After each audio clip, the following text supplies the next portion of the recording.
50대에 도전해서 부자 되는 법. 신은 나이에 상관없이 인간에게 늘 기회를 준다. 영상을 시청한 시간보다 더 큰 가치를 드리겠습니다. 흑수저 탈출기 머니테이크 시작합니다. 평범한 일상을 보내고 있는 평범인이 있다. 평범인은 정말 평범하게 산다. 대출 낀 아파트가 한 채 있다. 자식들 교육에 열정적이다. 버는 돈의 70%는 자식 교육비로 쓰고 있다. 외벌이로는 늘 부족하다. 자식 학원비를 벌기 위해 마트 캐셔든 뭐든 한다. 아끼고 절약하며 산다. 남들 다 그렇게 사는 줄 알고 그렇게 산다. 그러던 어느 날 노후 준비도 못했는데 남은 것은 대출금이 잔뜩인 아파트와 많아진 나이뿐이라는 사실을 깨닫는다. 안 늙을 줄 알았는데 어느덧 남들이 나를 중년 남성 아저씨라고 부른다. 노후가 문 앞에서 서 있다. 겁난다.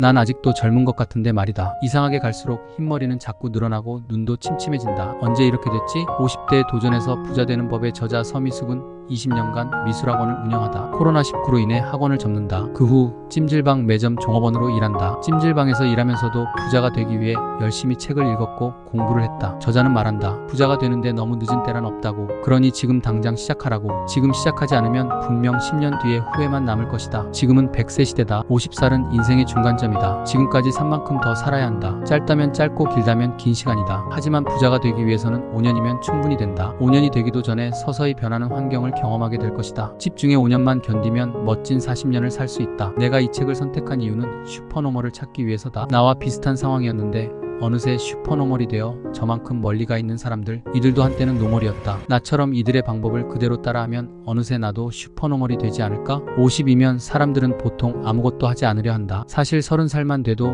인생을 엄청 많이 산 것처럼 말하는 젊은이들이 많다. 뭐 그들의 입장에서 보면 적지 않은 나이라고 할 수 있다. 살아본 사람의 입장에서는 너무 젊은 나이다. 나는 요즘 나보다 어린 직원들을 보면 참 좋은 나이다. 앞으로 5년만 투자해도 뭐라도 되어 있겠다 라고 생각한다. 50대에 시작하는 것, 40대에 시작하는 것, 30대에 시작하는 것, 20대에 시작하는 것. 제일 좋은 건 시간의 자원이 가장 많은 2030대이다. 부럽다. 이들은 모른다. 자신들이 가장 시간 부자라는 것을. 그래서 그런가 시간을 그냥 흘려보낸다. 아까운 시간들. 다행스럽게도 신은 인간에게 매번 기회를 준다. 그 기회는 나이와 상관없다. 마음먹고 꾸준히 실행하는 자에게 그에 합당한 보상을 주기 때문이다. 인생의 방향을 바꾸는 것은 언제든지 가능하다. 그리고 신은 인간이 기회를 잡을 수 있는 이유를 준다. 50대에 도전해서 부자 되는 법의 저자 서미숙이 삶의 방향을 바꾼 것은 꿈을 포기하며 흘린 딸의 눈물이었다. 나 역시 내 삶의 방향을 바꾼 것은 내 아들이었다. 아들에게는 내가 받은 서름을 주고 싶지 않다. 나중에 아들에게 든든한 지원자가 되고 싶다. 예전에 친구들이 가수 박진영에 대해 말하는 것을 들었다. 박진영은 매 시간 무엇을 할지 기록하고 철저하게 지킨다고 한다. 1분 1초도 허투루 쓰지 않는다. 친구들은 고개를 설레설레 흔들며 자기들은 그렇게 살 수 없다고 한다. 그리고 박진영 같은 남자랑 정말 살 수 없다고 한다. 그럴 수 있다. 현재의 삶에 만족한다면 상관없다. 내 삶은 내가 사는 것이니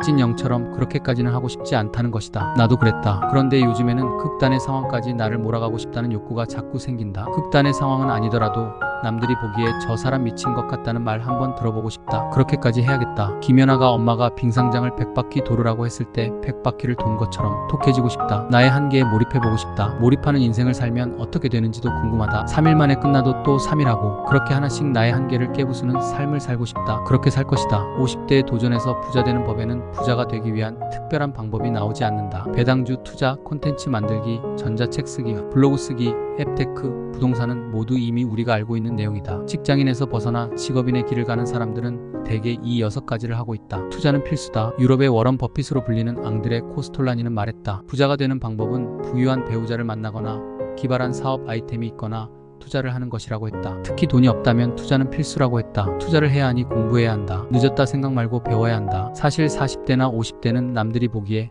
혹은 실제 그 나이대 사람들은 늦었다고 생각할 수 있다. 나도 요즘 그런 생각을 한다. 이미 너도 나도 다 아는데 늦은 거 아닌가? 그런데 사실 너도 나도 다 아는 것 같지만 주변의 6가지 파이프라인을 위해 배우려는 사람은 거의 없다. 책을 읽는 사람도 별로 없다. 글 쓰는 사람은 더욱 없다. 투자를 위해 공부하는 사람도 많지 않다. 40대도 50대도 늦은 것은 아니다. 생각보다 아무것도 하지 않는 사람이 더 많다. 중간에 포기하는 사람도 많다. 그저 부자로 가는 길을 한 걸음씩 걸으면 되는 것이다. 이 영상을 관심있게 끝까지 보신 분들은 성장과 성공에 대한 믿음이 주변 사람들보다 크실 겁니다. 늦었다고 생각하지 마시고 바로 도전해보세요.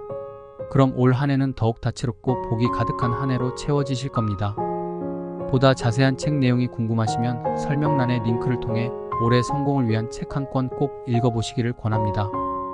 앞으로도 흑수저 탈출을 위한 부자되는 모든 정보들을 쉽게 전해드리겠습니다. 구독과 좋아요, 알림 설정 해두시면 오늘보다 더 나은 내일을 만드실 수 있으실 거예요. 이상 머니테이크였습니다.